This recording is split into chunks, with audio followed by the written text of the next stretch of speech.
What about his drinking, man? From what I hear, Harley's drinking was pretty legendary as well. Yeah, well, back in the 60s, 70s, and 80s, I mean, professional athletes drank a lot. It didn't matter the sport. But wrestling was very notorious for it because, of course, you worked at night and you went on to the next town at night, and then the next day you slept, got up, and wrestled there. So it was almost a competition, who could drink the most between one town and another. Yeah, he'd have Andre in the car, and Andre could drink ungodly amounts of alcohol. And he'd drink, coming home from St. Louis to Kansas City, Dad drink a case of beer. Mm. Could he keep up with Andre?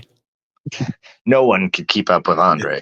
I did figure so. We had parties at our house after the matches. Sometimes Andre just came in town to stay with us because my dad would take him downtown to this big and tall man store, and they'd make clothes for Andre.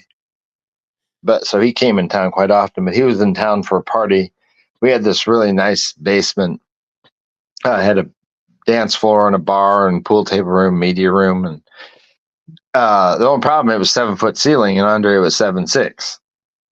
So he'd get down into this basement and all hunched over, and there was only 2 chairs in the house that my dad would let him sit in. They were those old solid oak, like three person wide church pews. You know what I'm talking about? Yeah. Just solid wood. Those were the only 2 that Andre wouldn't break if he sat in it. So he'd sit down in that chair. Justin, you bring me beer. And that was my job for the night, was to bring Andre beer. So and Andre's hands were so big, he drank tall boys, 16 ounce. Yeah. You couldn't even see the can in his hand. And I'd run back and forth and bring him, and I brought at least 120 beers. Wow, man. I mean, I was keeping track, and after about 100, I was like, all right, whatever. But it must have been 120 or more. What kind of person was Andre when you got to be around him? He was great. I mean, in his latter years, he got a little bit mean to the fans and to the public. He was in so much pain. He had a disease.